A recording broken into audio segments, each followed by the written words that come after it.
Je vous en prie.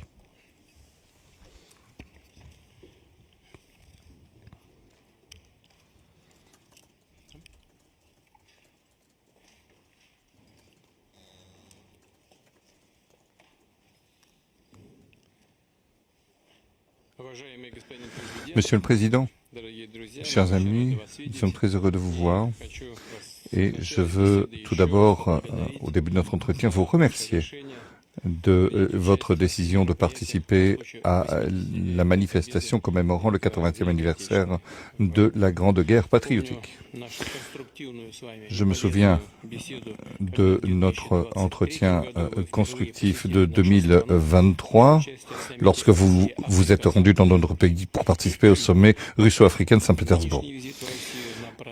Cette visite en Russie, lors du 80e anniversaire, reflète le caractère amical de nos relations.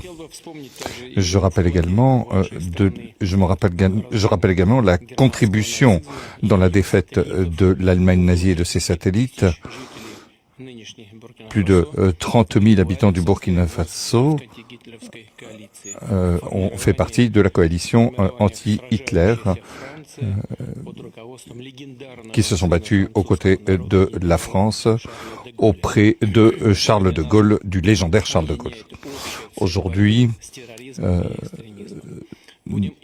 ce qui nous unit, c'est la lutte contre l'extrémisme et le terrorisme. Il s'agit de restaurer l'ordre constitutionnel face à des groupes radicaux dans certaines régions du Burkina Faso. Au cours des 2 dernières années, nous avons fait des progrès importants dans le cadre de notre collaboration dans divers domaines. Fin 2023, après plus de 30 ans d'interruption, l'ambassade de Russie à Ouagadougou a été ouverte. J'aimerais dire que nos échanges sont encore modestes, mais ils augmentent et c'est une tendance encourageante que nous souhaitons voir se poursuivre. Il s'agit de travailler au renforcement de nos relations économiques et d'échanges commerciaux. Je mentionnerai ce qui a été fait en octobre 2024 au cours des journées économiques du Burkina Faso en Russie. Une délégation a été accueillie avec le Premier ministre. Nous avons créé une commission intergouvernementale et à la fin de l'année dernière, nous avons créé aussi un groupe de travail. Nous allons continuer à aider votre pays dans la préparation et la formation de nouveaux cadres en 2024 et 2025. Le quota des bourses russes pour les citoyens du Burkina Faso va être multiplié par 2. 27 étudiants seront accueillis, 27 étudiants supplémentaires sur le compte du budget fédéral. S'agissant des relations culturelles, à Ouagadougou, nous avons ouvert en 2024 la maison russe où est enseigné le russe. Nous avons aussi un potentiel de coopération en matière de santé. Le 24 et le 25 avril, Madame Popov s'est rendue à Ouagadougou. Elle s'occupe des conditions et de développement de laboratoires scientifiques à Ouagadougou. Nous souhaitons poursuivre ces efforts. L'année dernière, nous avons livré 25 tonnes de blé et nous souhaitons livrer d'autres denrées alimentaires. Nous enregistrons également une coordination de nos efforts sur la scène internationale avec le Burkina Faso. Nous avons également tenu des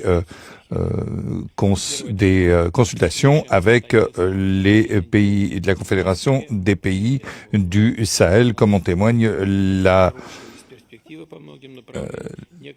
l'événement qui s'est déroulé en avril de cette année à Moscou. Je vous remercie de votre attention.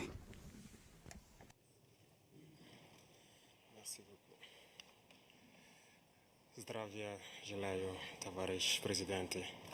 Camarade président, J'espère que je prononce bien. C'est un honneur d'être là donc à la célébration du 80e anniversaire de la victoire de la Grande Guerre. Et je tenais donc à vous féliciter et vous remercier donc pour cette invitation qui est un symbole pour nous. Et au cours donc de ma présence ici, je dois avouer que j'ai appris beaucoup de leçons. Cette séance que j'ai pu assister avant le dîner la veille, la séance culturelle, m'a fait comprendre que l'histoire et la culture sont le socle pour bâtir une armée forte et résiliente. Nous avons pu voir ensemble tous les sacrifices que le peuple soviétique a consenti pour que nous soyons dans un monde libre aujourd'hui. Et nous tenons donc à vous dire merci pour cette invitation, parce que ce sont des moments qui nous ont permis aussi de réfléchir à notre situation et de penser à de nouvelles perspectives. Et sur ce, je pense que les obstacles que nous avons aujourd'hui devant nous ne doivent pas nous arrêter. Et les obstacles sont une bonne chose en quelque sorte que nous devons surmonter. La preuve, je pense qu'avec toutes les sanctions contre la Russie depuis un certain temps, la Russie arrive à développer un mécanisme interne qui lui place donc au devant de la scène internationale.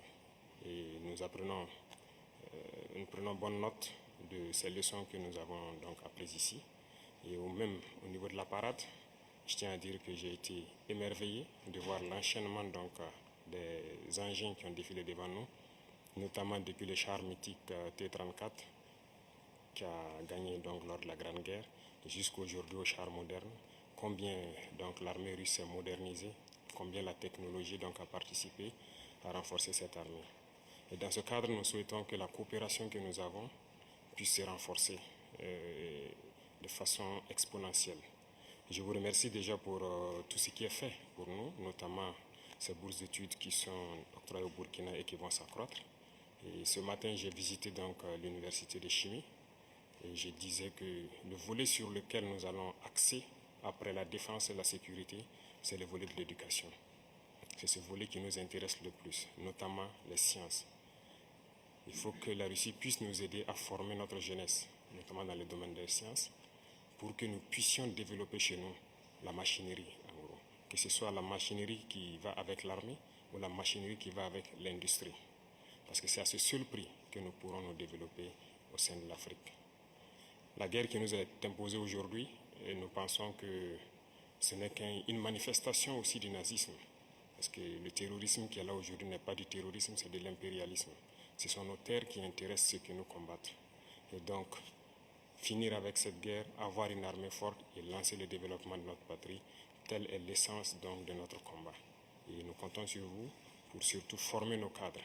Parce que la coopération, telle qu'on le dit, très souvent en Afrique, on aime avoir beaucoup de demandes.